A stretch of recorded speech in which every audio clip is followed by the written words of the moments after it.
Hi, everyone. Mitch from PickDogs.com. It is Sunday, October 23rd, 2022. Here with your live show. We're live 7 days a week, 365 days a year. Got a full house today. It might have some more people joining us as well, but we'll have to see how that goes. But got a full card. We've got NFL Sunday. We've got Major League Baseball, 2 games. We've got NBA, full loaded card. NHL, which we just brush on. We just touch on. But yeah, it's all going on. Jay, how's it going? It's going good, man. Off a great NBA night last night. NFL right here today, ready to smash it. Yep. How about you, Chris? I got beat on my Iowa money line, but at Jerry Richardson Stadium in Charlotte, boy, it was big payback time for me on that one. So, I think you miss 100% of the shots you don't take. You're not going to hit every big money line bet that you make. That's for sure when you go money line dogs. But I lost the plus 2,500 one, but we hit a nice plus 400 one. So you end up that's how I do it. That's how I cobble it together as I hit those big bombers. Jerry Richardson Stadium. I think Jerry might want to take his name off the stadium after losing to the FIU Panthers 178-3. What do you think? I mean, you're right. It's where you make your value is taking those big shots, because if you lose, it counts like one game. If you win, it counts like 18. So yep. It's definitely it was worth a shot. We talked about it yesterday. I was on Ohio State, and you were very convincing, and I was like, I can't do it. But then, Ohio State took no prisoners. But it's a great day otherwise yesterday. The problem for me was that I couldn't hit the big plays. The $15 play I fortunately missed on, and my Saturday night game. But everything else was really good yesterday. No excuses, but in my own defense there, I thought Iowa pretty much was playing to the script that I had played out there. But the thing is, you give them 8 possessions inside of your own 40-yard line as a starting point against Ohio State. Eventually, they're going to crack you. Well, and I mean, they bent. Iowa hung, but it's like the defensive touchdowns and the turnovers. I think if they could have kept just 3 and out and punting, they might have been okay. But there's only so much you can do. I was going to say they were in a good spot when they scored that first touchdown. I was like, okay, maybe we got a shot here. And then, unfortunately, Iowa started breaking up. The one that broke me was Kansas State yesterday. They lose their starting quarterback on like the 3rd play of the game, and then they were admirable after that. Will Howard stepped in, but then he got injured, and it was like, oh boy. It happened. Part of the game. Al Nino's welcome. We didn't see you yesterday. How you doing today? Doing pretty good. How are you? Good, thanks. How did yesterday go for you? Okay, it was looking like I was headed for a huge day, but unfortunately, a couple late games didn't go our way. But including that, we touched a bit on the college football, not much on the NBA. Yeah, that meaningless 3-pointer also cost me a little bit in the NBA by the Kings at the end of that game, but meaningless to the game, but obviously not to the betting world. Yeah, same thing. We ended up with a push on that thing, but is where it ended up. But man, had it all the way. Happens.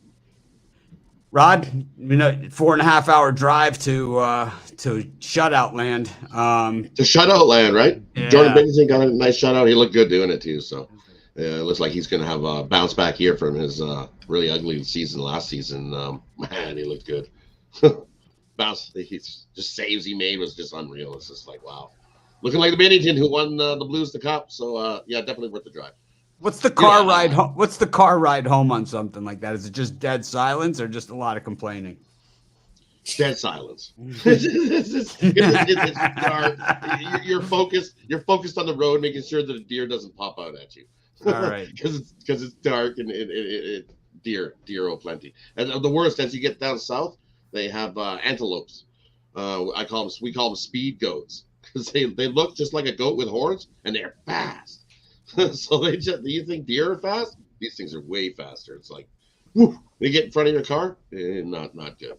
Yeah, my worst car ride home from a game was the Dolphins, Dan Marino's rookie season playoff game against the Seattle Seahawks. Fulton Walker fumbled the kickoff twice late in the game.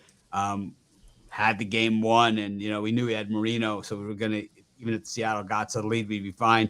But Bolton Walker fumbled the kickoff twice. No one talked on the ride home. It was New Year's Eve. It was brutal. Sean, how's it going today? It's going well. 4-1 yesterday in college football. My big play was on Louisiana Tech plus the points against Rice, and I don't know if you saw how that one finished. I'm guessing no one really did, but wow, that was a wild. I was fortunate to get the cover after they led it wire to wire, gave it up, and then they ended up getting the cover in overtime when they went for 2. So anyway, that was a fortunate win. So 4-1, we hit that parlay of the 2 underdogs too with East Carolina and South Carolina. So it was, all around good day yesterday. Good season so far in college football. Hope to pick up in the NFL here today.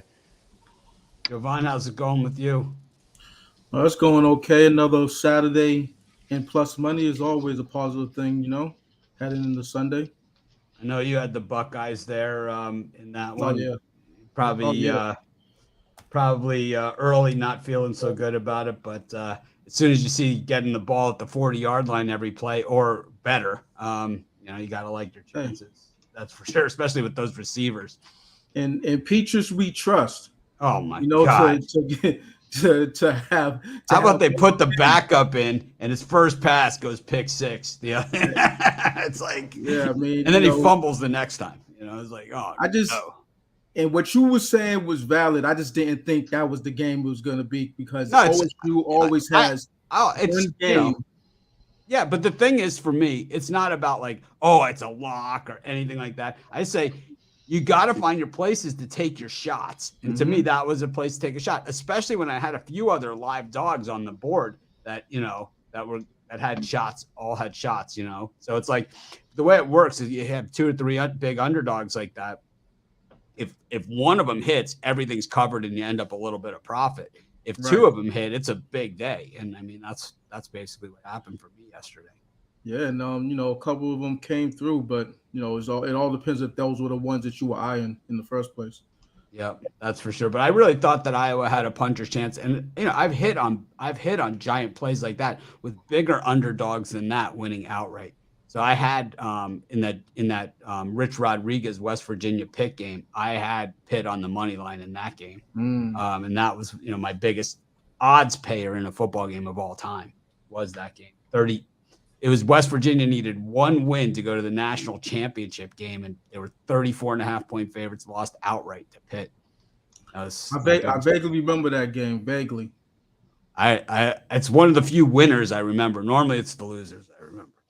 But we get to today's card, and it is an interesting one because I think we have some real line in the sand games. That's why I kind of hoping Big Al would be here because he would help us draw the line, in the sand. He usually puts his foot firmly one way or the other in these things. So I was hoping he'd be here to tie break some of these. But I know we're going to have some disagreements here, and that's what it's all about. I think we're at that point in the season, where players are out for the season. Players are out, significant players are out that might not be Tom Brady or,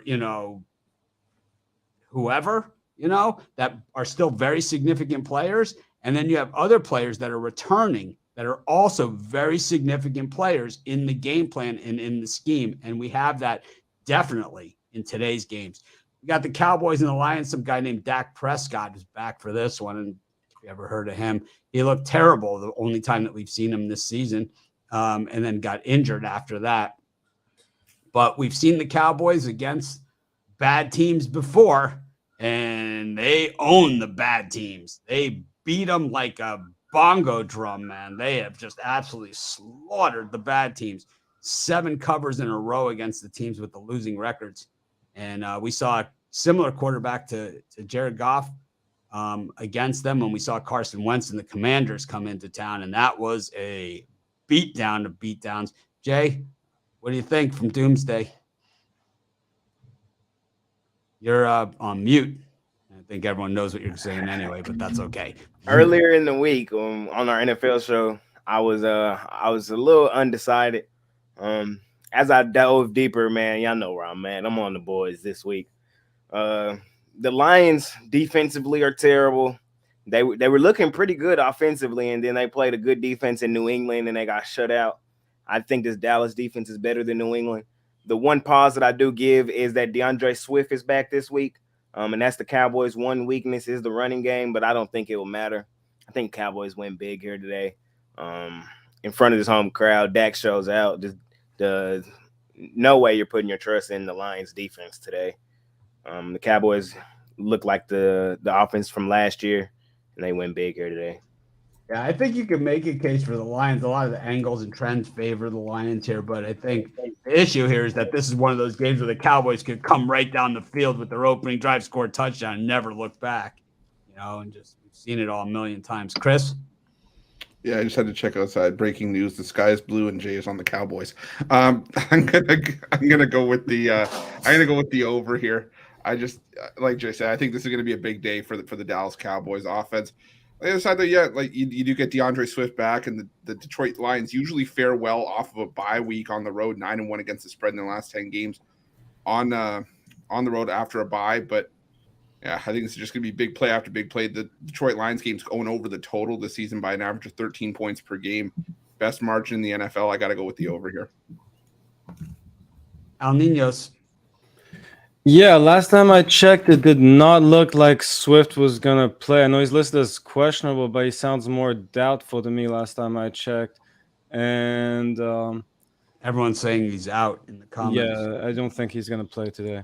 But that being said, I'm going to take Zeke to score a touchdown, anytime touchdown score, laying a little bit of juice. Don't usually like doing that on props, but I think he has a great shot of scoring today.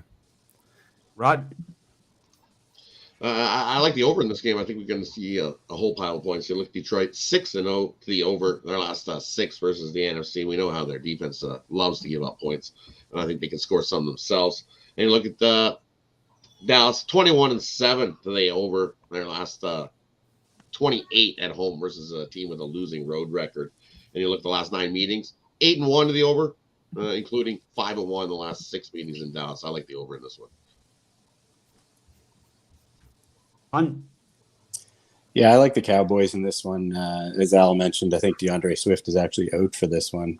I was pretty high on Detroit actually coming into the year, not so much high on the team as in terms of actual wins and losses, but I figured they'd be a pretty good bet. But, they've been derailed by injuries really, and you'd think coming off the bye week they might be in a little better shape, but guys still sound like they're banged up. I don't think that they're full strength or anywhere close to full strength coming in this one. And I just get the feeling off that shutout loss, you're going to see Dan Campbell kind of have this team come out and try and, smash the Cowboys in the mouth, a lot of running the football.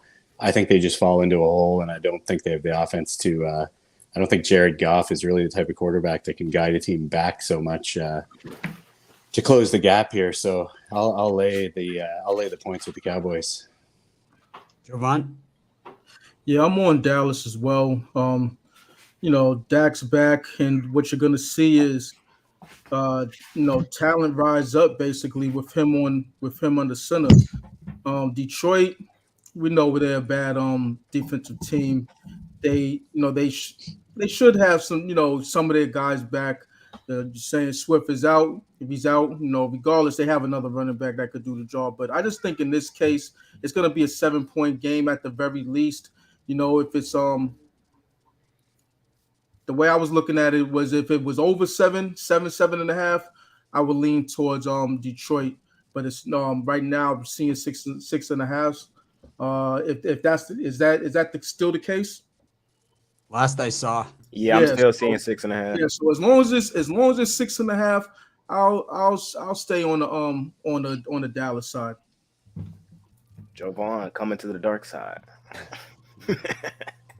I'm on Dallas as well here. I just think that it's going to be one of those tough crowds and not a place where Jared Goff has done well. I think that the Lions have been a good backdoor cover team, but not since Swift has been out. They certainly haven't been. I'm going to take I'm taking Dallas in this one as well. We go to our next game, and it's the Commanders against the Packers. The Packers' problems at 3-3, man. This team is worse than people really give them. Sometimes good teams, it's like, oh, it's not such a big deal. And even Aaron Rodgers normally is like, oh, don't push the panic button. But we're not hearing him say that this year. The Packers have no receivers whatsoever. They have hung him out to dry. Jay, what do you think? I agree with what you were just saying. I can't get behind this Green Bay team, man. I was on them the last 2 weeks, and I just watched them wither away in the last 2 weeks. Aaron Rodgers is still a great quarterback. But when you have nobody to throw to and the running game is not being effective and your defense is not as good as they thought this were, this Green Bay team is still overrated. They possibly win this game here today, but if they do, they only win it by 3. I'm gonna be with Washington on this one. How about you, Chris? Yeah, this was one I went back and forth. Like, I do think that Green Bay, if they're gonna win, if they don't win this game, or if they don't even cover, I think we got to really look at the panic button if we haven't hit it already. But I'm gonna go with the under in this one. I don't trust Washington's offense. At the best of times, and now you got Taylor Heineke coming in. He's had success with the Commanders' offense before, but I guess he's still a backup quarterback going against a Green Bay defense that's been heavily criticized. And I think they're going to want to try to shut out some of that criticism. But again, like Jay said, the Packers' offense has just been dreadful the last couple of weeks. I think this one's where the offense is so bad it makes the defense look good. So give me the under. Al Ninos. Yeah, a couple looks I like here. I think this is a good chance for the Packers defense to look as good as they thought they would be. Although, I would much rather have this at a field goal press. Of course, could very well come down to a field goal. But if I were to pick a side here, I would go with the Packers, and I'd also look for them to try and get Aaron Jones going after a pretty quiet game last time out. I'll take a shot with him to score a touchdown in this one.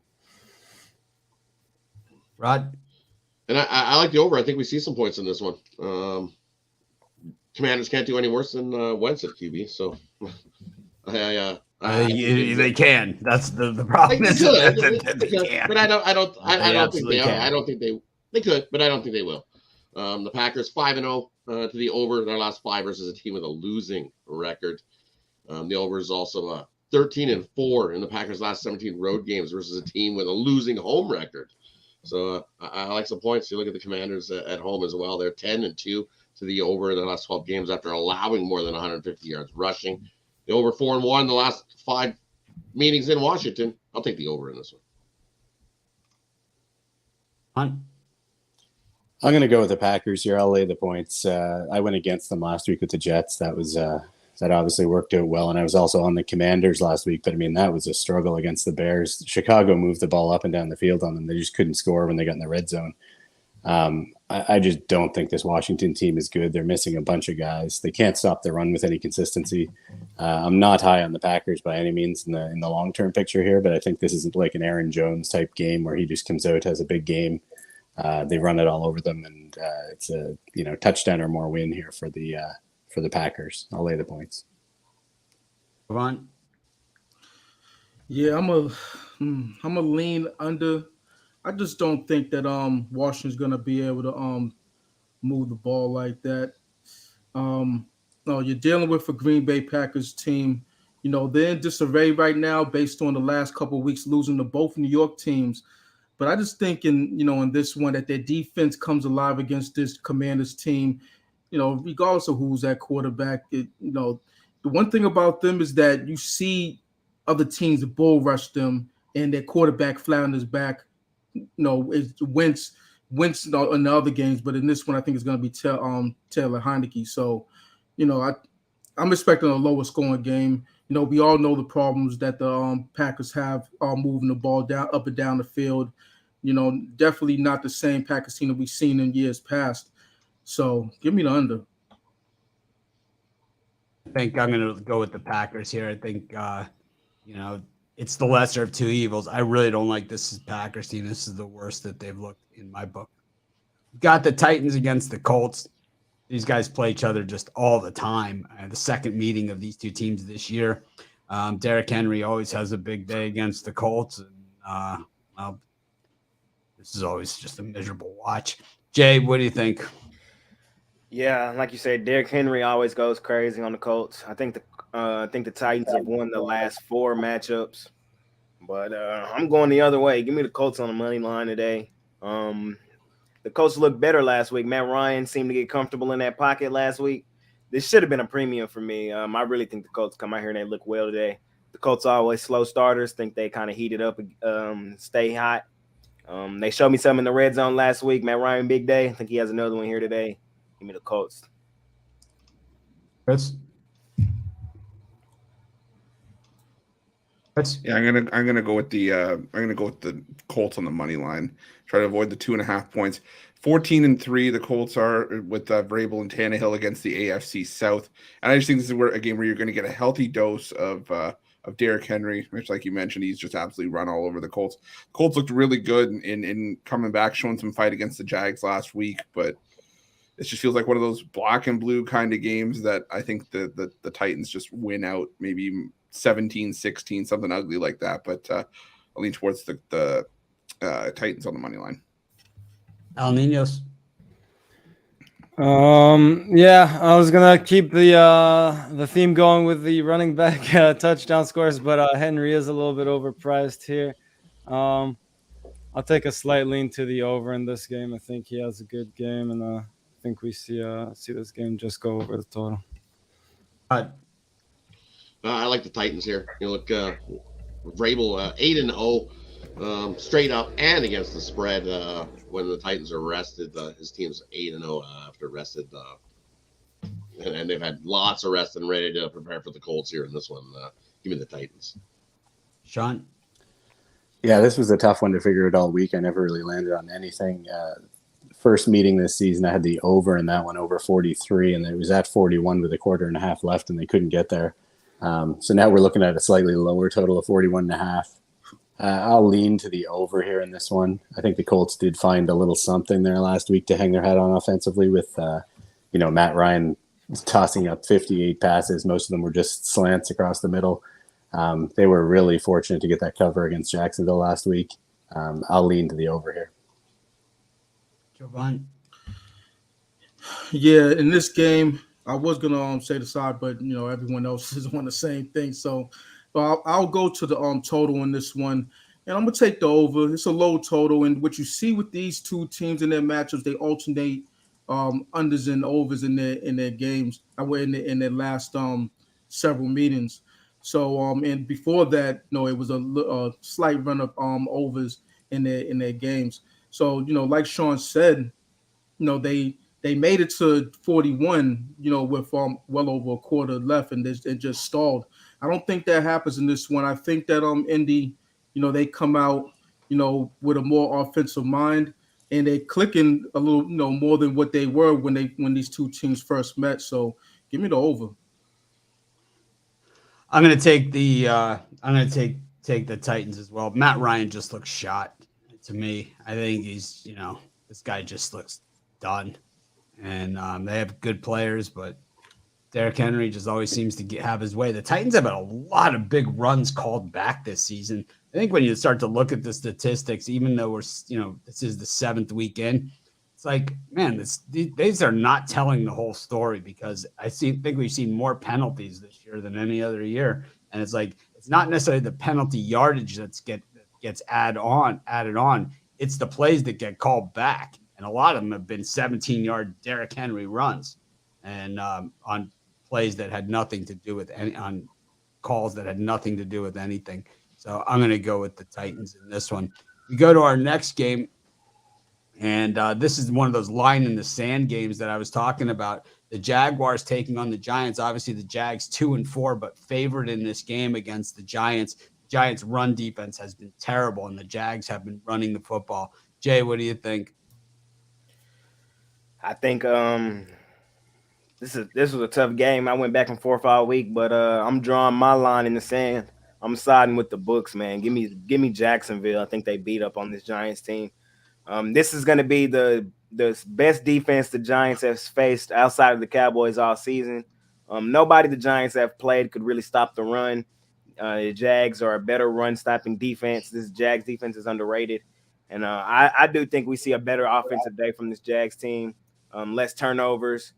This Giants team's a little slightly overrated, and I'm going to lean with the Jags at home. They're better than what they've showed the last few weeks, so give me the Jags. A Jags win would be the biggest trend buster of the season. 18 in a row they have lost against the NFC East. Chris? If I could add on to that, 4-39 in their last 43 against the NFC since 2012. So. Yeah, I mean, this is like something that, the Philly game in the rain or whatever, you could say anything you want, but this team just does not stack up against, teams in divisions are built to play one another. And, I go over this all the time. And it's like something about this NFC East against these Jaguar teams. It's like, woo. I'm gonna go with the under here, though. Daniel Jones is usually a quarterback that plays to the under. And I just think this is going to be, first to 21 wins kind of game. I don't expect there to be a ton of offense from either side here, but I just expect there to be those key plays late where, one side makes the difference. And I'm going to go with the under here. I think under 41.5 is where I want to be in this one. Al Ninos. I'll agree with Chris there. I'll take the under as well here. I think a couple weapons missing on offense, and it could be an interesting matchup as far as the each team's offense goes against the defenses. So I think we see a lower scoring game here. Just before we get to Rod, how many of the handicappers, just a show of hands, have a premium pick in this game? Because this is a line in the sand game. I got one. Rod, you got one in this one? No premium on Jags-Giants? Oh, yeah, I do. Yeah. No, yes, I do. So just about everyone except Sean. Except Sean. Like, So everyone except Sean has a premium pick in this game. That's why I said this is a line in the sand game. No doubt about it. Rob, what do you think of this one? What's your premium pick? What's your premium pick on this? I like the under in this one. Just like I said, Jags love to run the ball, and that's what they're going to do here. Run the ball, burn the clock. Defenses are definitely better than the offenses in this one. You look, Giants 23-6-2 in their last 31 games to the under. Jags 7-1 at home to the under. I like the under. Low scoring one. Yeah, I was saving this one just so I could talk about it on the show. It's the same thing I said 2 weeks ago with the Jags. Anytime they're at home, you play them if they're playing the Colts, and you fade them if they're playing anyone else.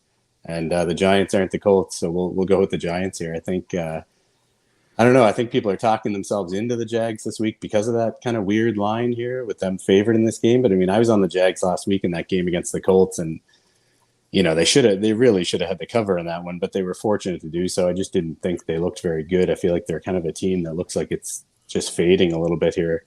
3 straight losses, 3 straight ATS losses. It just, I can't point to anything great about the Jags right now. So I'll, it seems crazy to think, but I think the Giants are headed for 6-1 here. Ravon? Yeah, I'm gonna go with a prop. James Robinson over 45.5 yards. You're facing a weak rush defense from the G-men in this one, and I think the Jags, if they want to win this one, I think that they hit him on the ground. So that's where I'm at with it. The Giants have really struggled at defending the run, and I think that sometimes when you look at the statistics, it tells the whole story, and sometimes it doesn't. And I think this is one of those stories where it just absolutely doesn't, because the Giants' best defensive player has been out all season, and he returns today. And he happens to be a run-stuffing safety who is basically a linebacker that plays safety, and he basically stuffs the run up the middle. That's his job on this team.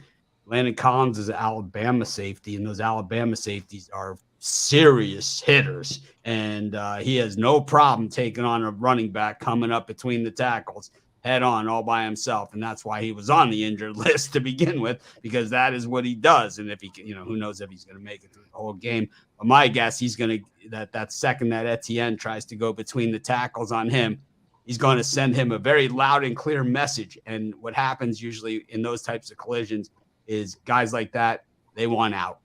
They start tapping out and they start hearing the footsteps, especially rookies, young guys against guys like that. And I think the Jags are going to be forced to throw the football, and then it'll be all on Trevor Lawrence. I don't know, man. I just think that this is one of those games where it's kind of like the stats don't tell the whole story, and the Giants have been the kings of capitalizing on every opportunity. You look at the numbers, man. These are not the numbers of a one-loss team in Week 7, for the Giants. They are middle of the pack in offense. Well, it's not overrated. It's called they've made the most of their opportunities. It's kind of like the bend don't break defense. It's kind of the same thing, but the offense, right? They've made the most of their opportunities. when they've been given chances, they've taken advantage of it because they have a really good coach. A really, really good coach, because whatever he's selling, these guys are buying.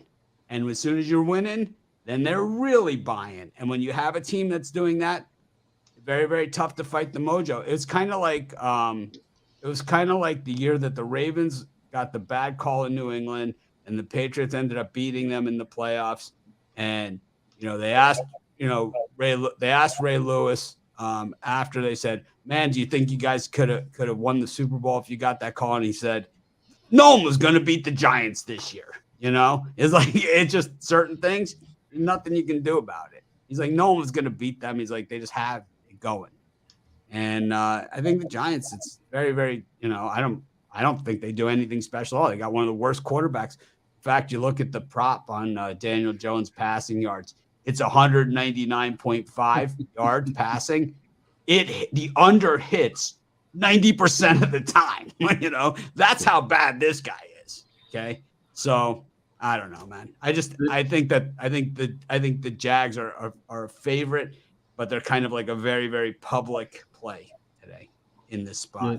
It's kind of like an odd favorite. Like I think it's the complete opposite. I think everybody is on the Giants. No, everybody's getting slaughtered. That's what I think. I see the opposite. 5-1 team getting points. Everybody's on the Giants, and y'all get slaughtered today. They're waiting for the other shoe to drop, and it's not going to happen. I just think people are talking themselves into the Jags that, like, this line -3. I agree. It seems like -3 Jag, but it's one of those ones too that where it's like a lot of the when you look at the money movement, you see like not as many bets on the Jaguars and more money on the Jaguars. But then when you look at the money line, it's all on the Giants, right? So it's like a lot of people that would have bet the Giants that would have been in that number are over on the money line number, because it's only a 3-point thing and you're getting plus 140 on them. So it's like there is value in the money line there. So it's this is a tough game, and that's why it is a line in the sand game. I'm going to guess if you go to the consensus report, it's probably 50-50 right down the middle. But I like that Landon Collins. I like him because I like safeties that make you feel it. Steve Atwater types, where it's like Ronnie Lott, Ronnie Lott. It was like, that was back in the fullback day, back in the days of the fullback. Oh, nobody wanted a piece of that.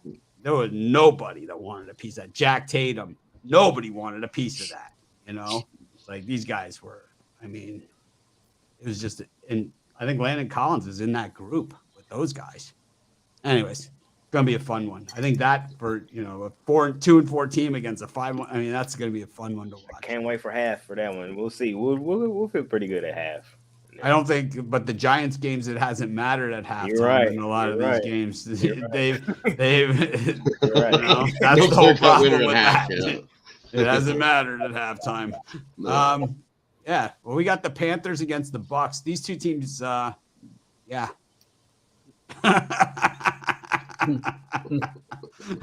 Panthers traded Christian McCaffrey.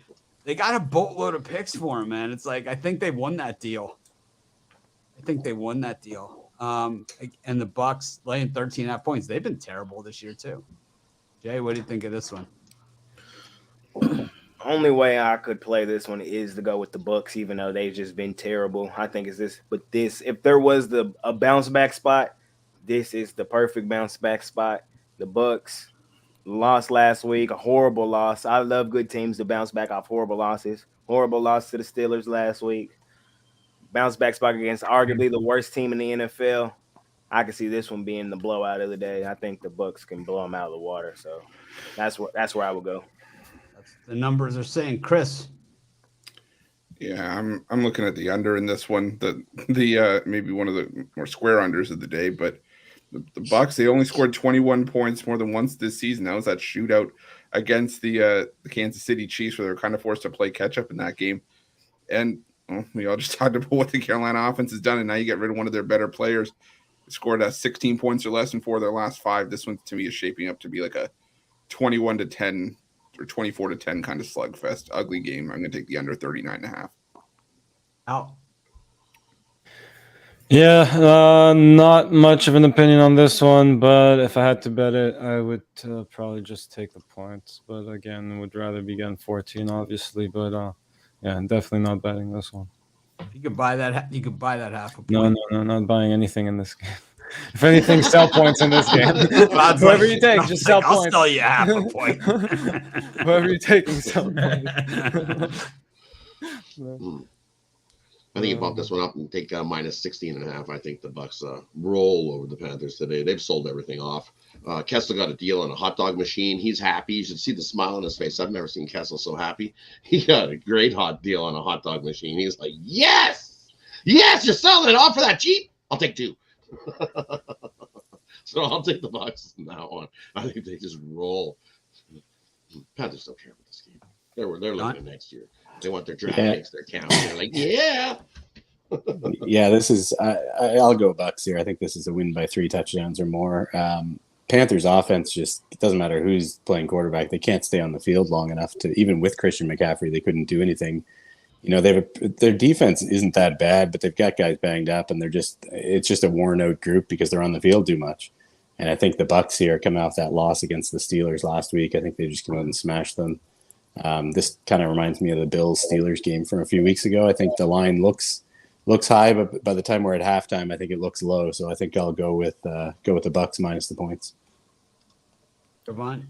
Yeah, this is a smash spot, but I'm not trying to wait around for the and risk a backdoor cover. You know, never know. But I'm gonna go with halftime. It's -7. They should be up big at halftime, and it's just a better play for me.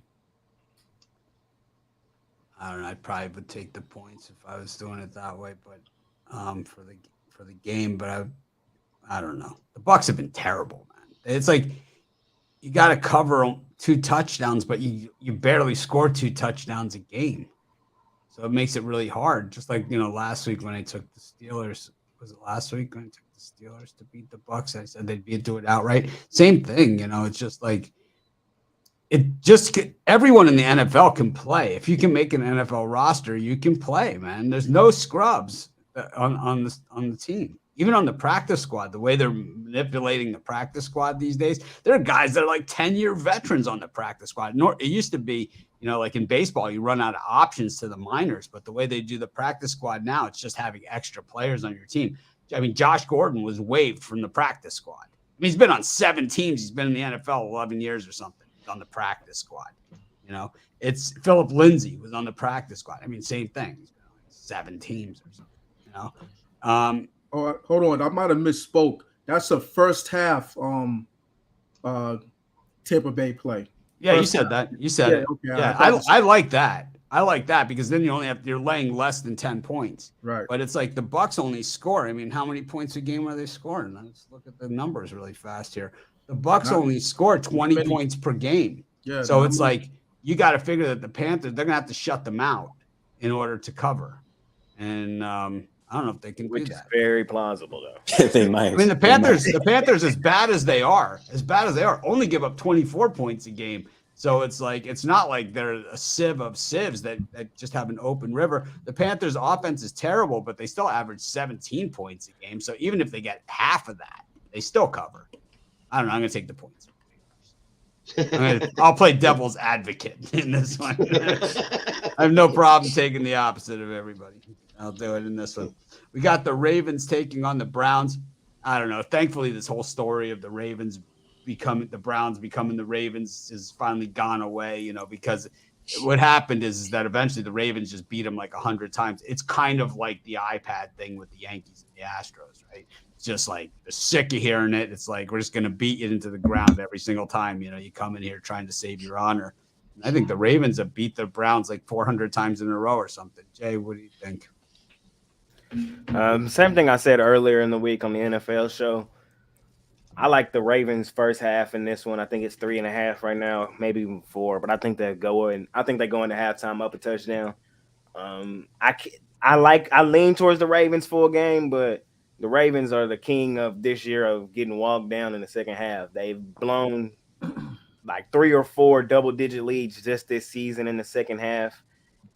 if you've been betting the Ravens, man, you've had some letdowns in that second half, and it gets real ugly.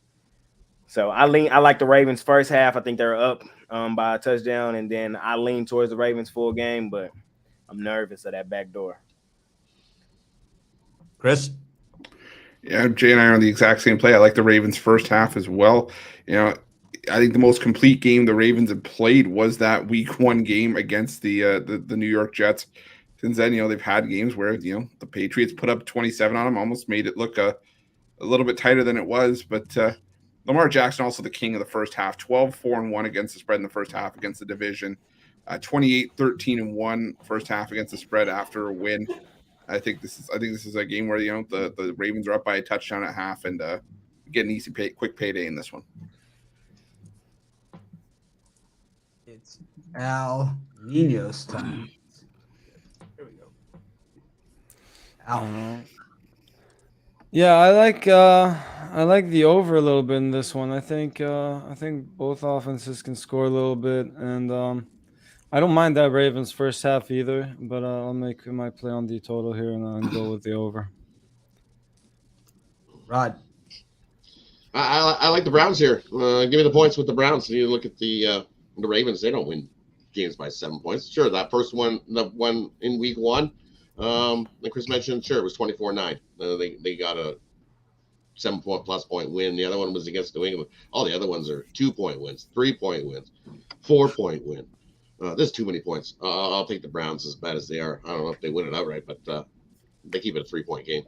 I'll take the Browns plus the 6.5 you get. So I'll take the 6.5. I'll tell you, when the Ravens win by 7 or more, it's against the Browns. I'm just no, they beat them every time, but they don't usually beat them by that much. Sean? Always close. They love to play down to their opponents. Yeah, I'll go Lamar Jackson over 211.5 passing yards in this one. Last few games, for whatever reason, he just hasn't hit on the big plays, but they're still taking their shots. Browns without Denzel Ward here again this week. I think he actually hits those big plays today, and I think he goes way over 211 passing yards. So that's my play in this one. Come on. Yeah, the Ravens just aren't to be trusted, full game as far as I'm concerned. And hell, lately they're not to be trusted halftime. Yeah, not at this number 3.5. So I'm showing it even more. I'm gonna take them in the first quarter. It's 2.5. They should be able to be up by at least 3. And that's just the way I see it. They should get up to a nice little lead on the Cleveland Browns in the first quarter. I'm going to take the Ravens in this one. I just think that they've owned the Browns, and this Jacoby Brissett show is getting pretty old there in Cleveland. And I think if the Ravens, who have been really, really good in the first half of games, like Jay was saying, if they can take the running game of the Browns out of it, Nick Chubb, then you're really, really in a bad spot here with Cleveland. I'm going to take the Ravens. I think they finally do get a big number here. We go to the Bengals against the Falcons. I don't know, man. Jay gave up on his Dirty Birds last week, and it was against Jimmy frickin' Garoppolo. Not Garoppolo. Don't put Garoppolo in. Yeah. Anyways, Jay, you gonna make amends here with the Dirty Birds or what? So look, man, I know I got off last week, and to be honest, I just got off a week too early. I'm off of them again. I'm at halftime too. You were off them at halftime as well. Yeah, you got double beat down by the Falcons. Double beat down by my Falcons last week, man. And I'm fading them again here. I like Cincinnati in this one. Cincinnati has adjusted to teams are not allowing Cincinnati to beat them over top. All last year, that's all the highlights we've seen. Jamar Chase, Joe Burrow over the top. They're actually 31st in yards per play this year, which means teams are not allowing them to go over the top. But they've been here these last few weeks. They've been finding it underneath that mid zone area, and I think they just beat up on the Falcons here at home. I think the Falcons' ATS streak comes to an end. It was good while it lasted, but I'm on Joe Burrow and the Cincinnati Bengals at home in this one. I think they win, and they win comfortably. Chris? Yeah, I'm gonna go with the Falcons plus the points. They find a way, and that's sometimes all you need. I necessarily need them to win outright, but they've been playing close games left and right, even when teams or anyone else would have really written them off. There's no DJ Reader for the Bengals, is what I'm seeing, which I think is going to be big in trying to stop the rush. Cordero Patterson's out for foreseeable future for the Falcons, but they've had guys that have stepped up. Caleb Huntley stepped up, Tyler Allgeier as well. And I think the Falcons just, again, find a way. I don't know if they win this game outright, but I think they can keep it within 5 or 6 points. So take the Falcons plus the points. Al? Yeah, quick touch on the last game. I forgot Chubb is pretty decently priced today, so I'll take him as a touchdown prop for that game. And for back to this game real quick, I think either way you look at the side, whether you think the Bengals blow them out or the Falcons keep it close, I think it's going to be up to the offenses to do that. And I'm taking the over in this one. Rod? And I like the Falcons here. 6-0 ATS. I think they keep it rolling. You look at the Bengals. Sure, they've had a couple wins by blowouts. Other than that, they're close games. 4-point win, 2-point win, 3-point win, 3-point win, 3-point win, 3-point win, 3-point win. I'll take the Falcons. Even if it's a backdoor cover, they cover this. Even the Falcons plus the points. Sean? Yeah, I like the Falcons a little bit here, but I'll play it differently. I like the over. I like the team total over 20.5 in this one. Bengals defense just hasn't impressed me this year. Chris mentioned they're without DJ Reader. He's their best run stopper. But I think Logan Wilson, one of their linebackers, he's out as well, and he's another key guy for stopping the run here against this team, and also for kind of clogging up the middle. And they got Kyle Pitts, and he's been doing nothing all year, and I think he finally has a big game. And I just think I'm not really interested in backing these guys to go 7-0 against the spread, but I will call for them to score some points here. So I'll go over Atlanta over 20.5 points. Ravon? Yeah, I have no real interest in this game, but I'm going to lean Bengals in this one. I just think it's a bad spot for Atlanta.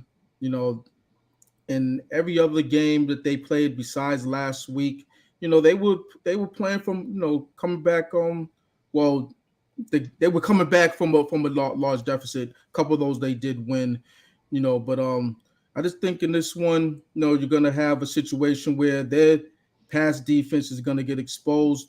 Not like they haven't already because they're a bad passing defense, but I just think in this spot it's going to be one of those, not a wire-to-wire victory by Cincinnati by any means, but it should be comfortable in the second half and well in hand. I was waiting for Jovan to say this is one of those games where one team gets way ahead in the first half, and then the second half the other team comes back, because Cincinnati seems to be down 20-0 in every single game that they're in, and then the second half, they even their kicker will miss a field goal or doink one, and then the second half they seem to come roaring back every single week. And the Falcons, I think what we saw last week against that 49ers defense, and I know it wasn't the feature game, so not a lot of people saw what happened. They ran all over the number one defense in the NFL. They beat them up. And then just when the 49ers decided, man, we're going to have to stack it against these guys and stop the run, then it was Jay's guy, Kyle Pitts, driving the dagger in the second half with the only score in the second half. Falcons covering that second half on the money line for me in that one as well.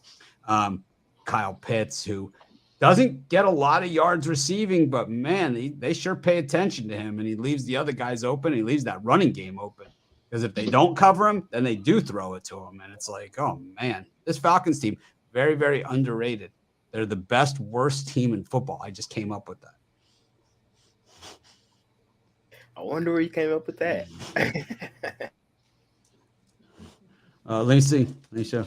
My wife just got back from Costco, and she just got the dog. Here he is. I don't know if you can see him, but he's going a little crazy right now. Is this something you'd be interested in? Let me see. Here, Sammy. I don't know if you guys can see him. Yeah. He's going crazy. Dog. He is a piece of work. We go to our next game. Oh man, they get you, right? It's like they just get you. You could be like in the worst possible mood, man. They just get you. It's like it's full on all out, total bitch fest, and all of a sudden, they poke you with the cold nose. And it's like, I thought you were talking about Costco for a second. I was like, they get me all the time.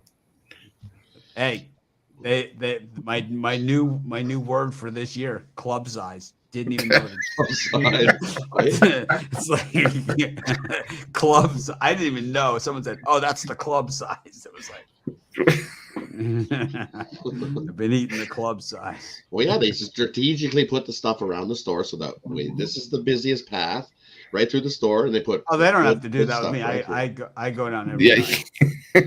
Yeah, and then you always end up with more than what you. That's what they do for me. Is they stick some lady making pancakes at the end of the aisle.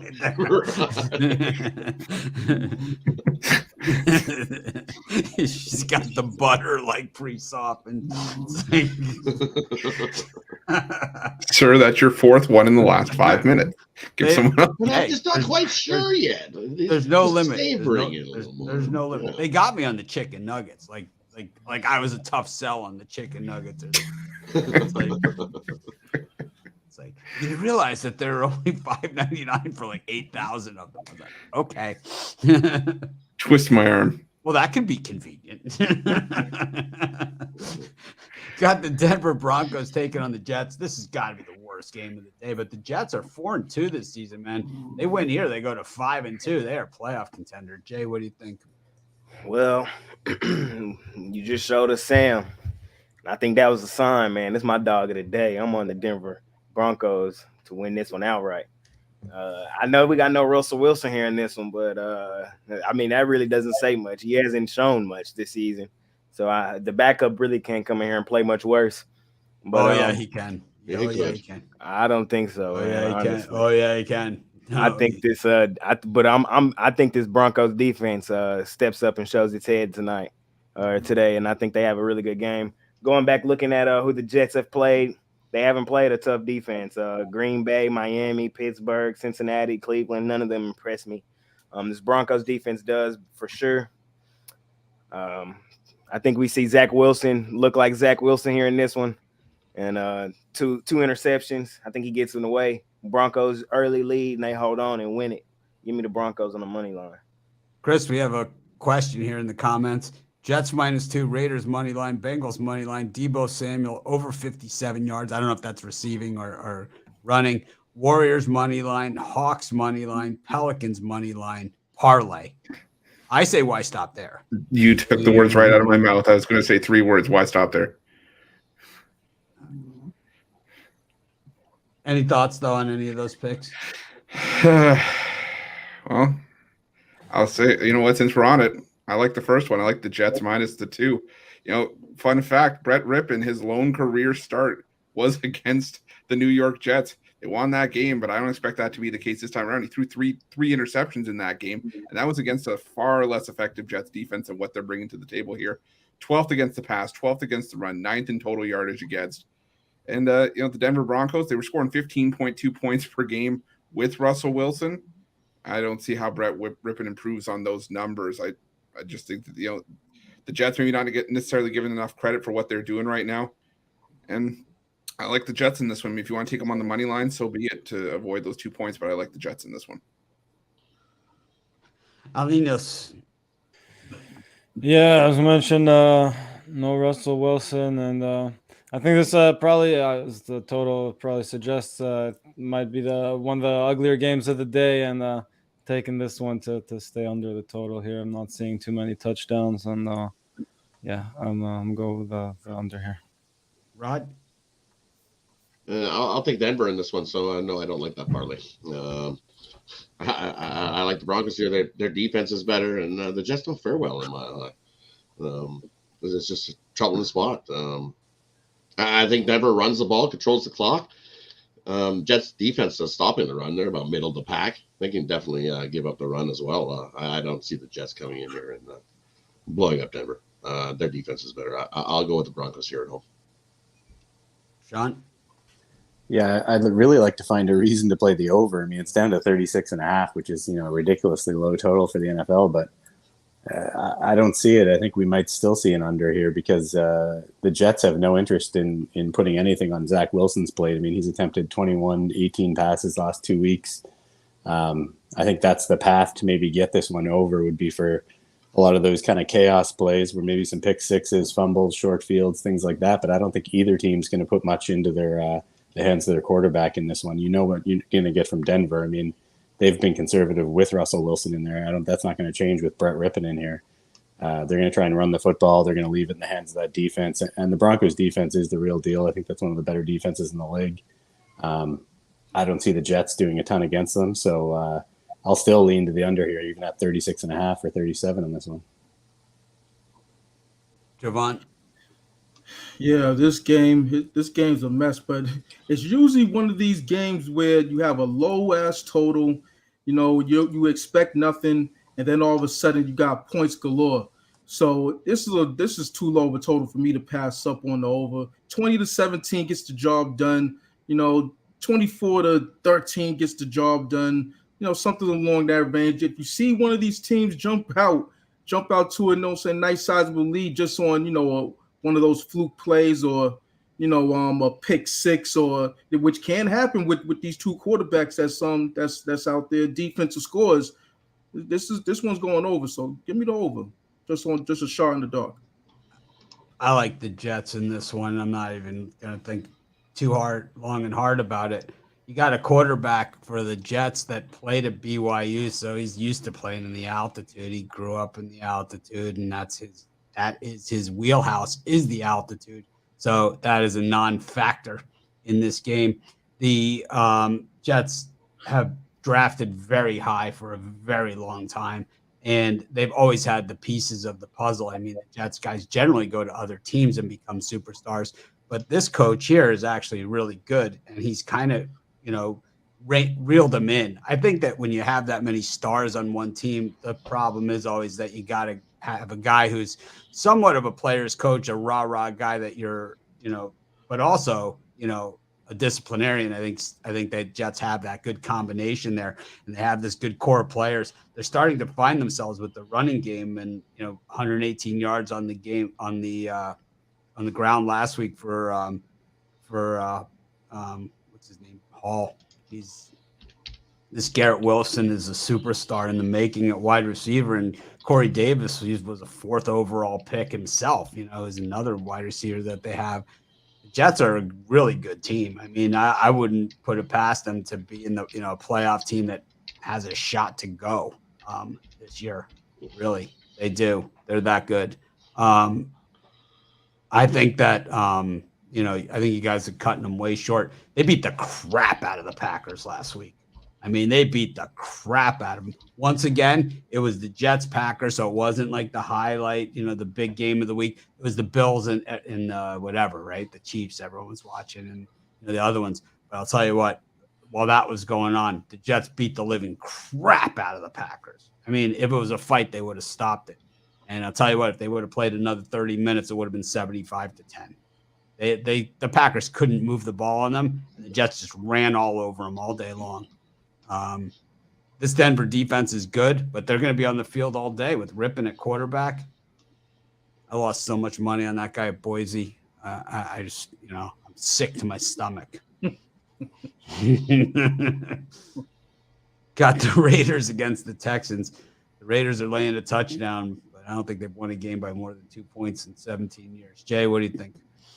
Yeah, we were discussing that earlier in the week on the NFL show, but I'm going to lean towards the Raiders here in this one. I think that they get off the snide and win this one pretty comfortably. This Texas team has been scrappy all year, but I just kind of think that this is a spot for the Raiders. Off a bye week, just a lean. I would take the Raiders, and I would lay the points. How about Devontae Adams plus 425 first touchdown? It's a good bet. Chris? I don't have a strong feel for this game at all, but I would lean towards the Texans plus the points. Derek Carr, 0-5 straight up and against the spread following a bye week. And the Texans usually find ways to at least cover games that a lot of people wouldn't expect them to.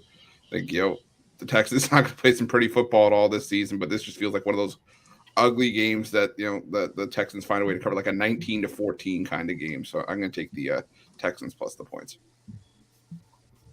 And Devontae Adams, parlay it up with the Devontae Adams first touchdown at plus 425. Yeah, you could potentially do that. How about you, Al Ninos? Yeah, obviously the Raiders definitely have the talent to cover this line. They probably should, but it's still the Raiders. And if I wasn't a fan of theirs, I'd probably be all over Houston here. But I stayed away myself. But I'd probably take the points with the Texans here. The Raiders definitely always have a way of shooting themselves in the foot, whether they win and don't cover or cost themselves the game altogether. The Raiders are usually good for that. So, I'll take the points here. Rod? I like the under in this one. I think the Raiders have success rushing the ball against this bad Houston rush defense in this one. And Houston, if they do get the cover, it'll be one of those backdoor covers late. So I like the under. I think the Raiders get out to a lead and they cruise from there. Give me the under 45.5. Because the Raiders are going to run the ball all day. That's got to be the against this bad Houston rush D.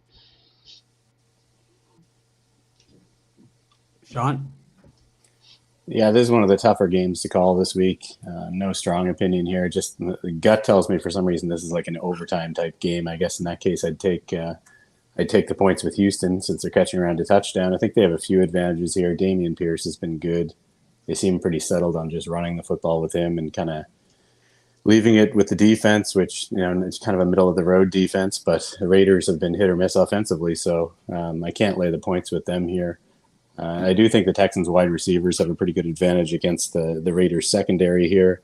But Davis Mills I don't think he's looked as good as he did later in the season last year. I think he's kind of regressed this year. So tough call here. I'll lean to grabbing the points with the Texans.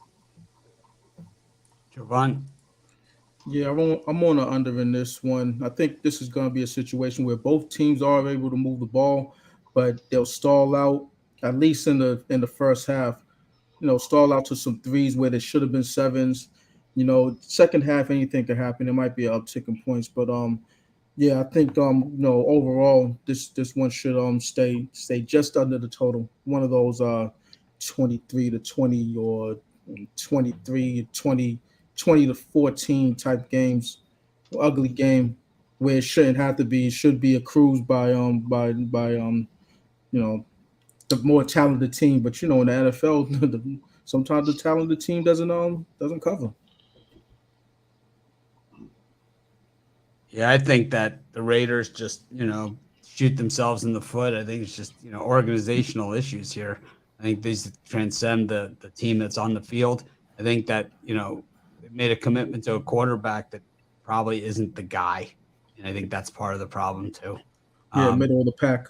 Yeah, he's a middle of the pack quarterback, and they've made a big commitment to him. It's like this is like when the Dolphins signed Ryan Tannehill to that extension when I had that discussion with the Miami Dolphins about the future of their organization. It just doesn't make a lot of sense to me. It's like when there's so many other options out there, and there will be coming down the pipe. Because when you sign a guy to that kind of contract, they become untradeable. And then you're wearing it, and then eventually you're able to get rid of them like the Falcons did with Matt Ryan. Anyways, we go to our next game. And this one is the Chiefs and the 49ers. This is a rematch of the Super Bowl a couple of years ago. Same starting quarterbacks in this game that started in that Super Bowl. Jimmy Garoppolo and Patrick. Of course, as I said in my video about this one, the Chiefs had the 49ers had a 10-point lead in the fourth quarter. And then they, as we say on our NFL live show and our halftime shows, they paid the Patrick price. Jay, do they pay the Patrick price again? I was on the Niners last week against my Dirty Birds, and they did me dirty. But here this week, man, I don't know. This is a tough one. I stay far and away from this one. I don't think it's as easy as taking the Chiefs as much as I want to. I can't. I like the under here, though.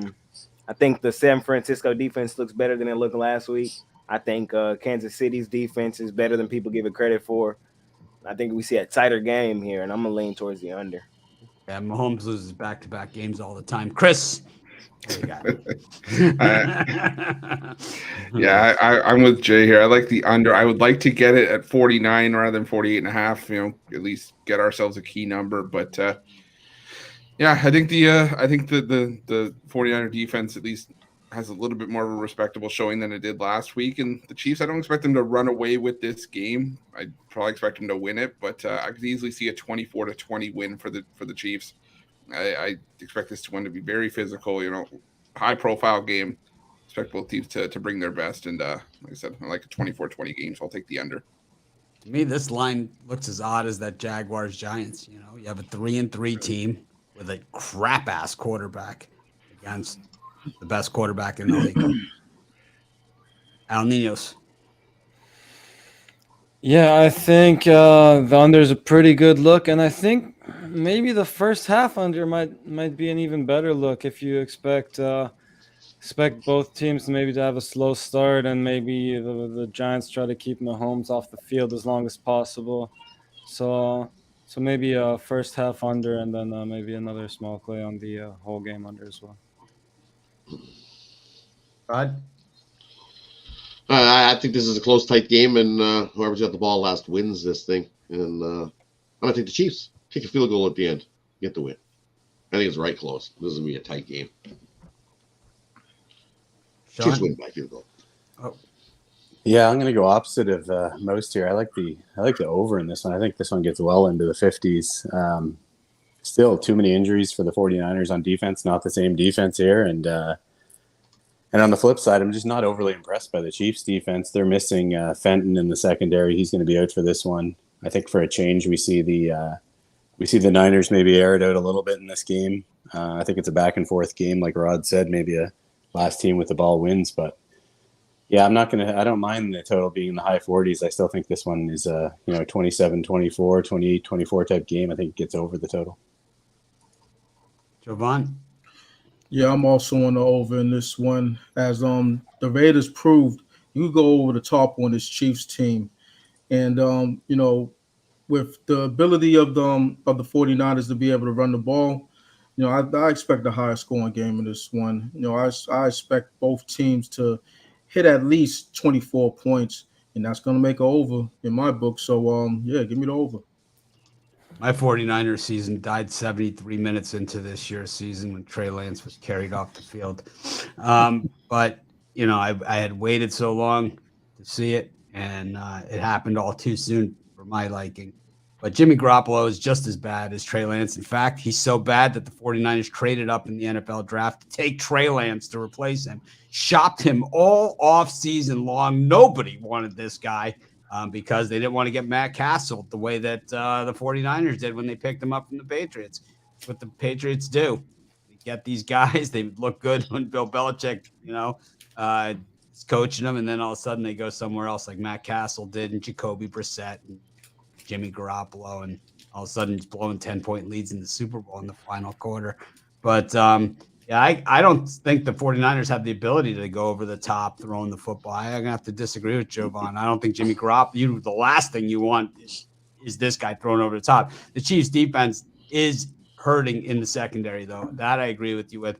I think that not re-signing Matthew was a big mistake, and whether it's not signing him and not having someone to replace him, I think is the bigger mistake, because he's that guy, that when you have a defense like Chris Jones that creates that surge up front and the quarterback's going to throw it up for grabs, well, then you have Honey Badger, right? Is a great ball hawking guy back there who just has a good nose for the football, and the Chiefs don't have that right now. And that is the difference maker there. But the problem is that if the Atlanta Falcons can run all over this 49ers defense, I certainly like Patrick Mahomes' chance of distributing the football and moving it up and down the field on them as well.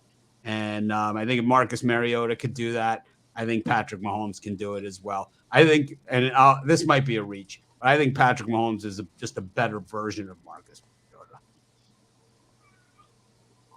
And I just don't. I don't see this one. I know a lot of the 49ers have won a million games in a row at home, but the Chiefs rarely lose back to back. Andy Reid, throughout his career, he's not a back to back loser either, even when he was with Philly.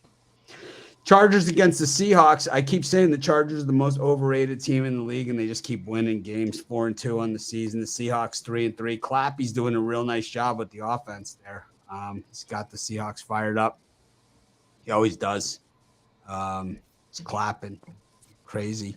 Jay, what do you think?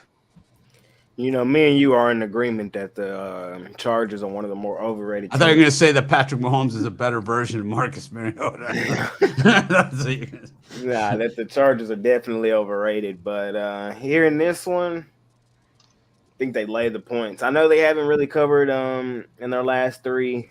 They were tied with Denver, tied with Cleveland, barely covered against Houston.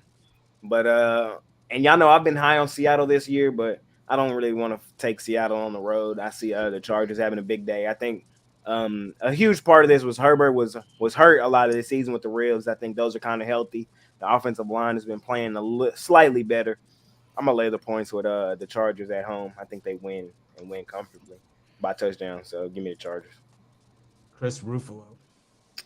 Yeah, I'm going to take the Seahawks team total over here.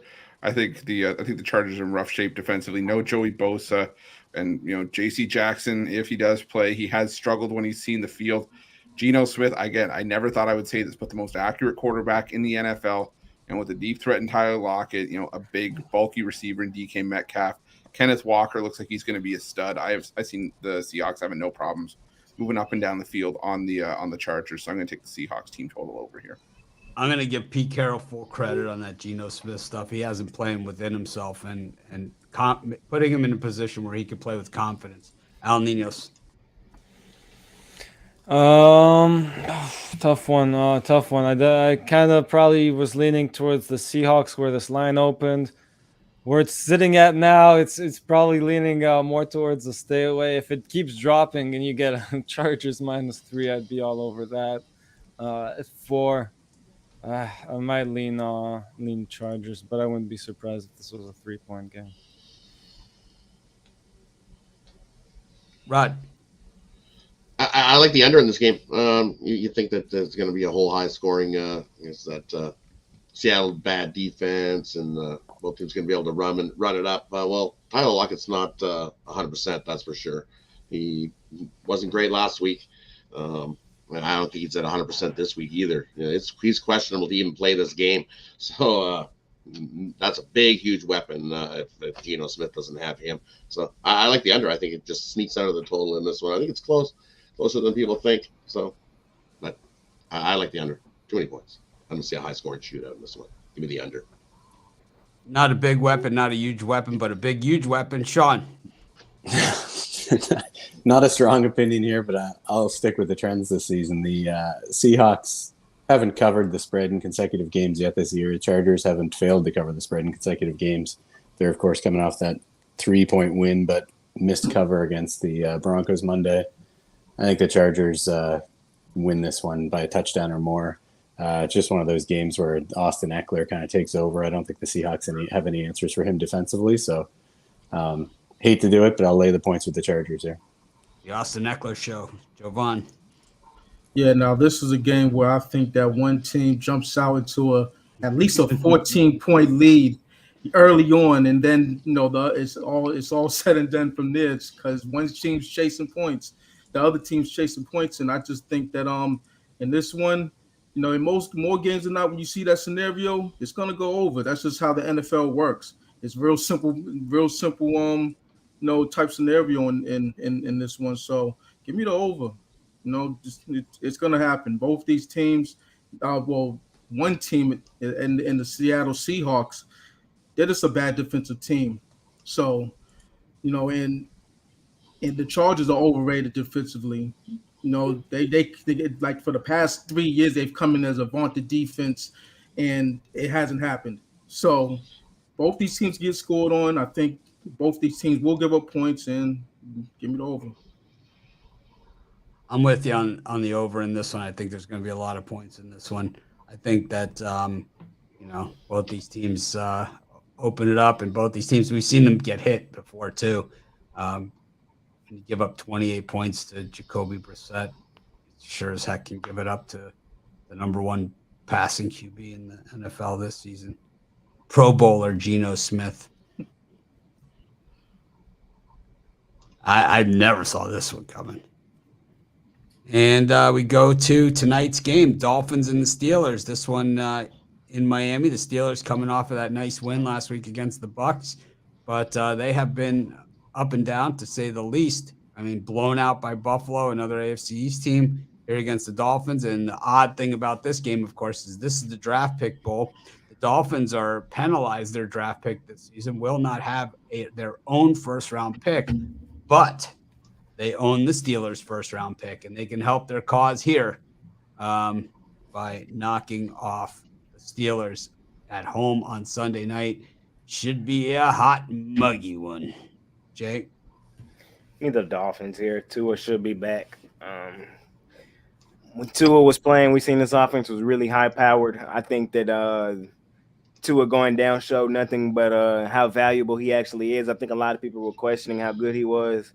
But this team runs through him, man. He's the heart and soul of this team. I think they play really well behind him tonight, and I think they win pretty big. And I think the Steelers had a really huge win for him last week, but here this week he took behind the shed. Give me the Dolphins. I'm gonna lean towards the Steelers plus the points, mainly because I don't know. I disagree. I don't know how explosive Tua has been. He's got a fantastic arm. I'm not denying that at all. But the Dolphins have only scored more than 21 points once this season when they were up against the Ravens. They were forced to play, that high, fast-paced style and take shots down the field. And the Steelers secondary, it's banged up, but I think Brian Flores, now the Steelers defensive coordinator, going to have something special dialed up for the Dolphins here. I wouldn't be surprised if the Dolphins win this game, but I think it's going to be tighter than a lot of folks would think. I'm going to take the Steelers plus 7.5. Al Niños. Yeah, big question mark here for the Dolphins. It looks like Tua is good to go, but Waddle looking a little bit more questionable. But again, I think he's going to be playing too, so I think this number is set a little bit too low here on the total, and I'm going to go over the total. Rod? And for me in this one, I like this game to go under. I think this is a hard-hitting slobber knocker. Both defenses come to play in this one, and as you said, hot and humid. Give me the under in this one. I think they go a little easy on Tua. I don't think he comes out and starts firing bombs out of nowhere. I think they take it a little easy on him. He's got a lot of eyes watching him in this one. I think he has the ball off. Give me the under. Sean? I like the Steelers plus the points here. I think people, I don't know if everyone realizes how bad this or how banged up this Dolphins secondary is right now. Xavier Howard's a great corner, but he's been hurt all year. He's not 100% healthy. My only concern here is that I have no interest in backing the Steelers if it was Mitch Trubisky. And, just the way these concussion situations have gone, Kenny Pickett's been cleared to play, so he's going to start the game. But, there's always the concern he takes a hit and then he's gone for the game, and you're stuck with Mitch Trubisky plus the points here, which I don't want, even though he held up all right last week against the Bucs. But if Pickett's going the full game, I like the Steelers here plus the points. I think this is a field goal game. Dolphins have lost 3 in a row, and all those Tua didn't play. He was cleared to play last week, so he's really not in that situation where it's like it's dicey for him. He's actually been good to go for a while, so he should be in good shape. But we've seen the Steelers on the road, and the last 2 times they've gone on the road, they've been on the wrong end, the business end of the beatdown, as they say. I don't see how they're not today, especially if it's Trubisky. I think this Najee Harris would bust. Let's point some fingers and sign some blame. It's his fault. They stink. Can't be Mike Tomlin. You look at the head-to-head, the Dolphins have owned the Steelers in this series too. Dolphins at home is always good money too. It's just a different climate, It's hot and muggy and sticky. It should be a little bit cooler than normal, but not enough. Anyways, we go to Major League Baseball. Hey, I didn't get my Oh. pick in. I don't Go have a ahead. side of total. Let me just real quick. It's a prop. Chase Claypool over 42.5 yards. I'm expecting Pickett to play, and if he's playing, then Chase Claypool's going to get his targets, and he should go over this 42.5 total of receiving yards. All right, we go to Major League Baseball. We'll just do both games at once. Jay, what do you think of these games today? Two elimination games. Yes, sir. Like you said, 2 elimination games today. I'm gonna lean towards both teams not to get eliminated. I just think these series go a little longer than they're going, so I lean towards the Padres. I don't think they go home today. I think they go home the following game, but not today. And I don't think the Yankees get swept either. So give me the Yankees.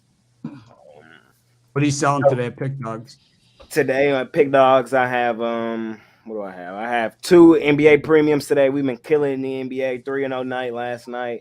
10-4 overall. So 2 premiums in the NBA, and I have 3 or 4 in the NFL. I'm not quite sure off the top of my head. It's 3 or 4 up there. So 6 or 7 plays up there. NBA, NFL, having a really good week. Plan to do it again. So pick up a long-term package if you want them all together, though. Chris? Yeah, I'm going to go with the under 6.5 in that Padres-Phillies game. I think all the runs came out yesterday, and I think with Darvish and Wheeler and this being an elimination game, I think it's going to be all hands on deck for the Padres. Keep the season alive, and I just expect this to be a pitcher's duel between Wheeler and Darvish. So I'm going to take the under 6.5 in that one. And for me, it's for sale today. I got my $15 NFL Platinum play. Also got a 3-pack for the NFL. And also got a 3-pack for the NHL and MLB combined. We crushed the NHL yesterday. 1 goal away from a sweep of the board. And I think we can have another great day today. So like Jay said, if you want all the plays, hop on something long-term. It's going to be the best value, whether it's just one of us or 2-for-1 capper promotion. And use that promo code 15 off. Al Niños. Can't hear you, man. You got it. You got it. Sorry, yeah, I was distracted with the packages. There, baseball. I got actually both games as a premium, and if I didn't feel like I was gonna go overboard, I think both totals could have made as a premium as well. I like both these games to stay under the total here. I think we're gonna see a lot of good pitching today. So yeah, I think 2 lower scoring games today. And for sale, I got a 5-pack in the NFL. I also got 3-pack there as well. Got a different 3-pack with best bet in the NFL, NBA, and NHL, and yeah, of course, everything else sold individually as well. But the best way to go is long term, get all the plays. And yeah, got my NFL game of the month as well. So I almost slowed down actually on the NFL card because I like this game that much. But yeah, check out whatever is right for you. Rod?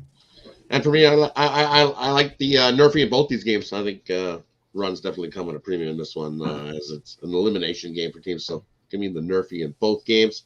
And for me, over Pick Dogs Premium, I got my $15 Bookie Buster going. 6-2 of the last 8 on that play. You can pick it up singly over Pick Dogs Premium. Or I got my NFL Big Sunday ticket, which includes 2 morning games, 3 afternoon games. You can pick that up. $50 gets you all 5. Or I've got a mixed sport triple, and that includes my top rated play in the NHL, the NBA, and the Sunday night game. You can pick it up over at Pick Dogs Premium. Make sure you use 15 off. Get 15% off all your purchases over at Pick Dogs Premium. Sean? Yeah, no real strong opinions in baseball. I like Chris touched on all the points in that Padres-Phillies game. I think it sets up as a lower scoring game after back-to-back high scoring games. I like Darvish and Wheeler there, so I'd maybe play it the first 5 innings under rather than the full game, but that would be my one opinion. And I've got 6 NFL plays on the go today, 2 NHL, 2 NBA. I wouldn't recommend spending $400 on those plays individually when you can get a much longer package for the same price. So check those out. College football is 46, 26, and 1 this year. So pair that up with NFL, and it's you're good to go. Jovan? Yeah, it's closeout time in the Bronx. Stick a fork in them because they're done. send them on packing. Lance McCullers is on the mound. He should be able to, wipe these guys clean. They're just looking like a sad bunch. Their top pitcher didn't look like a top pitcher, but we all know that about that. But I'm not even going to say his name. For the Yankees. So yeah, they're gonna get swept out. That's how I feel about this one. So they're gonna Houston's gonna make it to the World Series. And on the other game, I don't really have a strong opinion on this, except that I want this one to be over. I want the Phillies in the World Series because they have a rabid fan base, and I see two. I just want as good as World Series as possible. So with two rabid fan bases, and two of the better teams, I believe in this one from top to bottom. With the remaining teams, I would just like to see the most entertaining World Series possible. So I would take the Phillies just on the strength for that. I think this Padres Philly. Oh, what are you selling today? When I'm selling, I got a couple 3-packs in play. Early 3-pack 1:00 games. Then I have the later portion of the NFL slate, and I also have a 5-pack for the NFL. Yeah, I just think that this Padres game against I think the Padres game against the Phillies, I think this one reeks of one of those games that's kind of like it just keeps going and going and going, right? I mean, this could be one of those like 15, 16, 17 inning games, and either the series ends or it doesn't. But it's going to be one of those games where it's kind of like that Guardians against the Mariners where it just kept going and going and go, right? I think this is the same type of game like that. And I think that both these starters could easily go zeros, deep into it, 7th, 8th inning. And, they'll get into that pen and start getting into some situational matchups. And, for the Padres, it'll be all hands on deck, while for the Phillies, not necessarily the case. And that might be the difference. But we go to, I have NFL picks. I've got NBA picks. I've got baseball picks. I got everything. So I don't have packages for everything up, but I'll have more packages up. I think I just have NFL packages, but I'll stick an NBA package and maybe a cross sport. Yeah, I'll go freaking nuts with a cross sport package. Sign of the times. Go to the NBA. And we got the Lakers and the Blazers. LeBron James scores over 28.5 points 90% of the time. This is crazy, man. Got the Hawks and the Hornets, the Cavaliers and the Wizards, and the Pelicans and the Jazz. Man, the Pelicans all good, man. They look good at the end of last year without Zion. Jay, what do you think of these four? Any of these four do it for you? Yeah, like I said in my NBA Jam session, I'm taking a shot with the Los Angeles Lakers today. I know a lot of people are going to look at this game, see 2-0 Blazers, 0-2 Lakers favorite. But I just think this is a spot, man. We've seen this. 2:30, LeBron James. Lakers win, and they win comfortably here today. I think we see 30 from Anthony Davis. We see like a 28, 10, and 7 day from LeBron. Westbrook doesn't look terrible. He has like 20 points. Take the Lakers today. The Lakers are not going to lose every game. I'm telling y'all that right now. And this is a spot right here where you take them and they cover. Chris. Yeah, I like the over 230.5 between the Jazz and the Pelicans. The Jazz definitely surprising people out of the gate. They put up 132 and they're winning overtime in their last game. And the Pelicans, they've been looking really, really strong themselves. I'm surprised this line didn't open closer to 240, to be honest. I like the over 230.5 in this one. Al Ninos. I like the Hornets here. I'll take the points of the Hornets. I think they're missing Rozier, but I think they still got enough to keep this game within single digits. I mean, I'm just not trying to lay 10 points with the Hawks right now. And maybe the Pelicans blow them out, but I don't know. I prefer the other points of the Hornets. I think that's my stronger play on this segment. Hawks 6-0 against the East, covering the spread. Rod. I like the under in the Blazers and Lakers. You look Portland 7-0 with the under their last 7 games. They're also 20-8 to the under their last 28 versus teams with losing records. Lakers 4-1 to the under versus a team with a winning straight up record. And you look the last 17 meetings in LA, 13-4 to the under. We ain't getting to 226 in this one. Take the under 226. Lakers, Blazers. Sean? I'll go over with the Hornets-Hawks game. The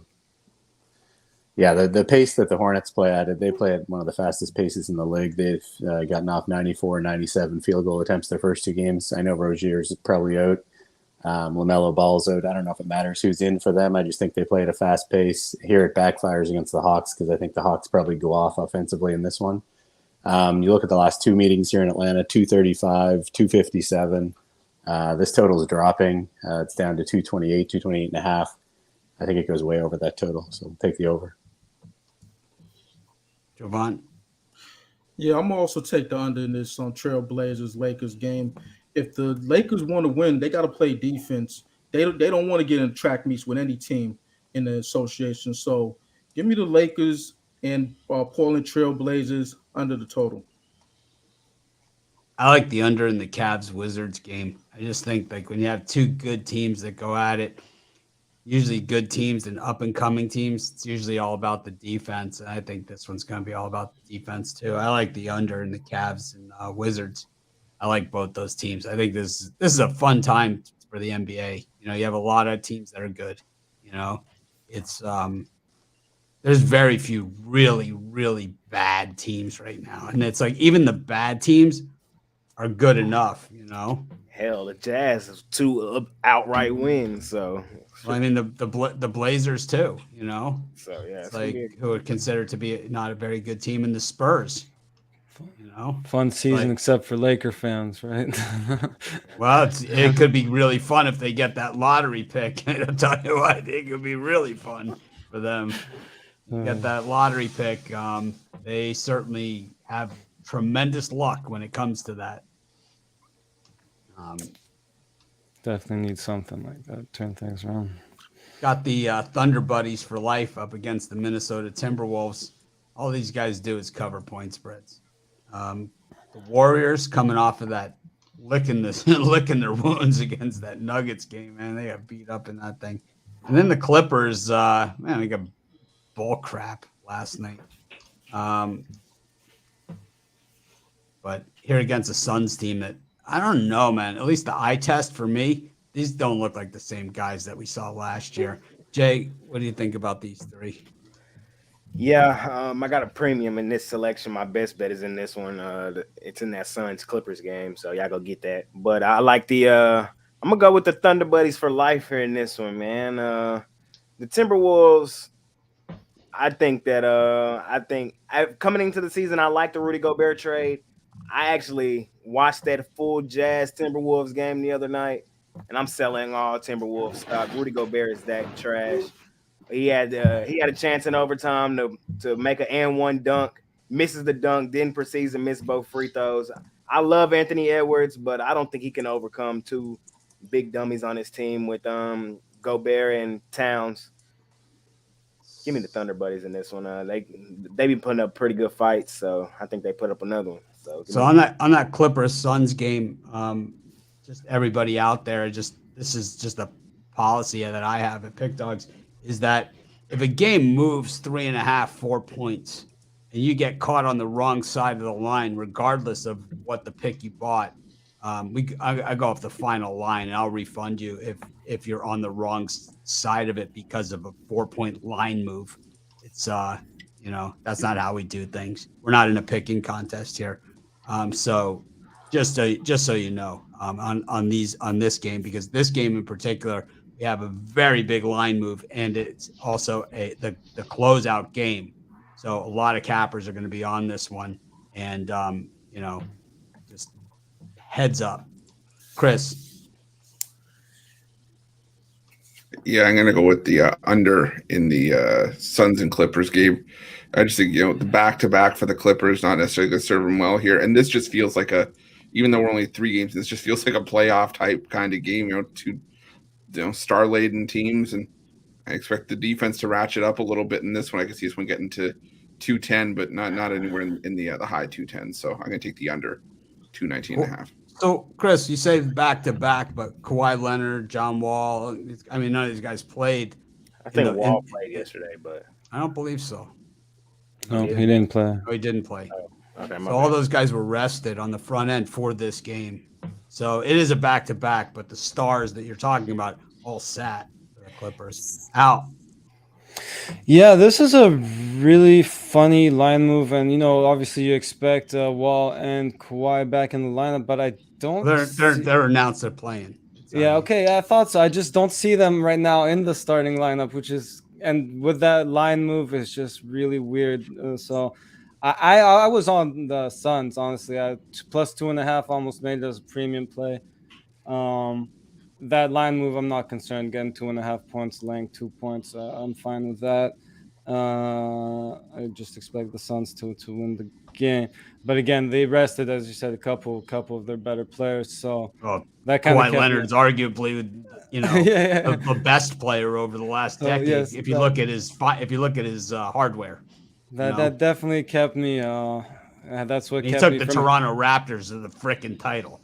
That's how good he is. Those guys resting is definitely what kept me from hitting the enter button on that pick. But yeah, I'm still kind of leaning towards the Suns here. Rod? And there's only one play to make in this. You got to take the Thunder Buddies here in this one. Thunder Buddies, 26 and 20. Sometimes they burnt me once already, so I went against them. Bad idea. So they're 26 and 6 ATS on Sundays. Me too. 2-0 on the season. This is their home opener. So it's gonna be crazy in OKC tonight. Yeah, crazy in OKC. Give us OKC here plus points. They do love their hoops there, Sean. You know what? Just take them outright. I think they beat Minnesota. I think I was gonna say it might be worth a small money line play here. Yeah, why not? Hey, if there's a team fully capable of a head scratching loss, it's the Timberwolves. It's the Timberwolves. Yeah. I'll go with a player prop here in the Sacramento Golden State game. We'll go with De'Aaron Fox over the total. I don't even know what the point total is, but he puts up 30 plus every night. And I just feel like the Warriors not in midseason form here yet defensively by any means. They got hit hard there by the Nuggets a couple nights ago. I don't have enough faith in the Kings to grab the points here, but I do think De'Aaron Fox has another big game. We'll go over the total with his points. Jovan, where does Kawhi Leonard rank in the pecking order of superstars in the NBA? Or is he just in general. I mean, coming off the injury year, so we don't really know what he is this year. But I mean, in my book, he'd be top 10. You got to put him there just based off his resume. For me, only reason why I'm down on him is because, he has had injuries, but the way, I don't know. I mean, he'll sit out like no one else. You know what I mean? Like even he invented load management. If he's 85%, he's sitting. Oh, you yeah. know what I'm saying? He's not toughing it out for anyone. Nope. So and he's getting paid that check. You know what I'm saying? So it's like, whatever. I'm with you. Just want to shut for that. But besides that, for what he does on the court, yeah, I give him a top 10 player that someone I'd like to have on my team. Definitely is a winner. What do you think of this time slot? You said Kawhi and Paul George are playing? Yep, and John Wall. Yeah, and John Wall. Well, I don't really factor John Wall into it. The Clippers are the deeper team, and if you look at the first two games from the Suns, both 2-point games, both games that were where they had to come, well, one they had to come back. Just both, just too close to my liking. I just think that something's missing with this bunch. I think that time's past them to be actual title contenders. So yeah, give me the Clippers in this one. You care about line moving anything like that. So John Wall took a massive pay cut to play with the Clippers. He only makes 6.5 million, down from his 41.25 that he was making for doing nothing. They still paying them though. I thought the Rockets. I think that they might still be paying him. I know the Clippers are paying him 6.5. Yeah. So the Rockets might still be paying him. I'm not sure, but he makes a ton of freaking money. He doesn't have to worry about much. But he's a nice luxury to have. You know, it's kind of like Victor Oladipo for the Heat. It's like, man, if he does go off, at least he's on your team. I don't know. I like all these games in this slot. I think these are all like, but I like the Thunder Buddies on the money line here against the Timberwolves. Probably the best.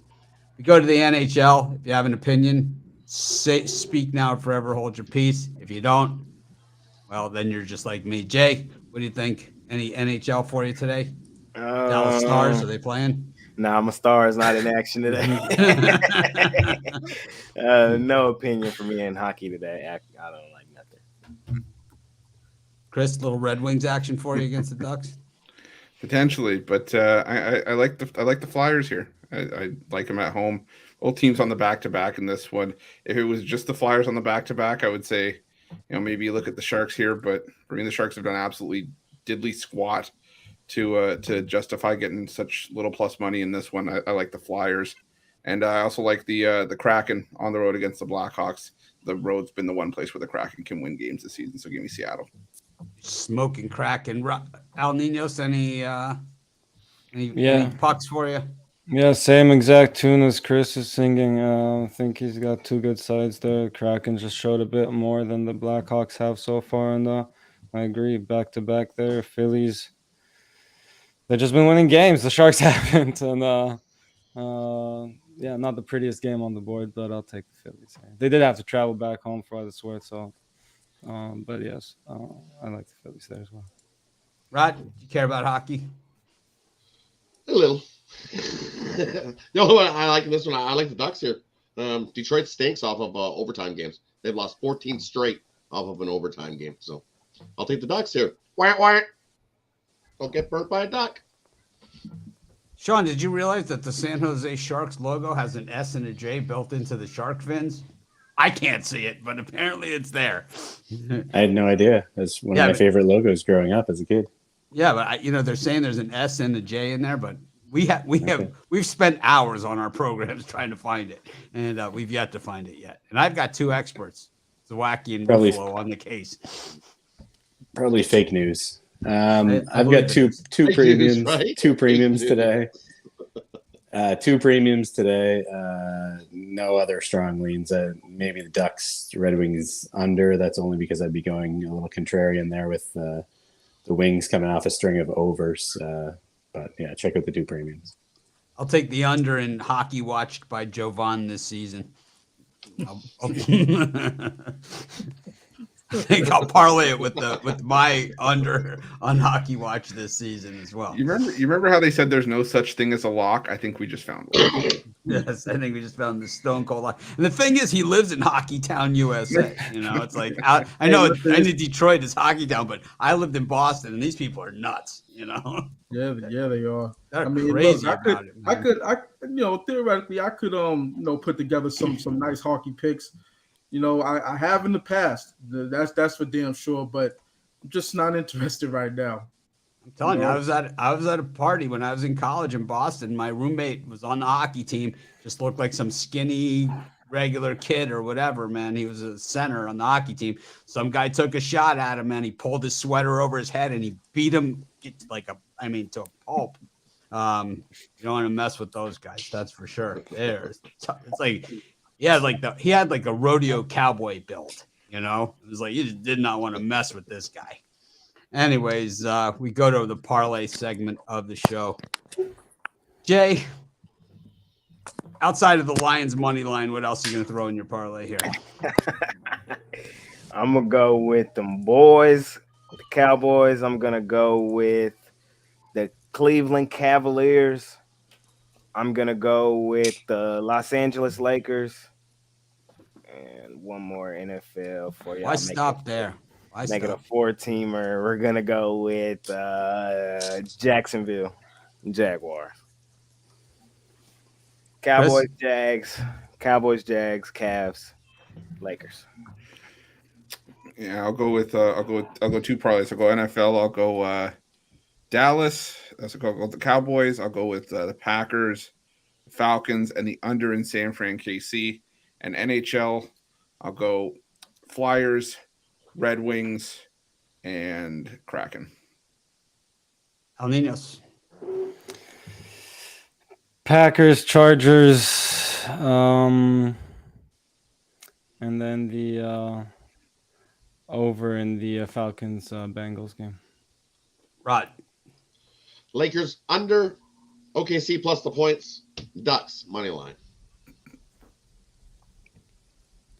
Sean. I'll go NFC East parlay here. I'll go Cowboys minus the points and Giants money line. Jovan. Yeah, I'll go with a 2-team parlay. That'll be over by 2:30. Baltimore first quarter. That's a spread 2.5, and the Bucs halftime. Well, first half -7. I'm going with the same thing I did yesterday. Money line parlay, 4-teamer, all NFL. Houston Texans on the money line plus 255. Got the Atlanta Falcons on the money line at plus 240. Seattle Seahawks on the money line plus 190, and the Giants on the money line at plus 140. This one pays 84 to 1 on your money. $10 pays $840 and 7 cents. I tell you, it's a reasonable parlay too. All those teams, legitimate shots today. Anyways, thanks everyone for joining us. Make it a winning day. Of course, I say that about my parlay. Right? It's like, yeah, my parlay has a chance. Thanks everyone for joining us. Make it a winning day. We appreciate each and every one of you. Smash that like button. Tell your neighbors. Tell your friends. Don't tell the cops.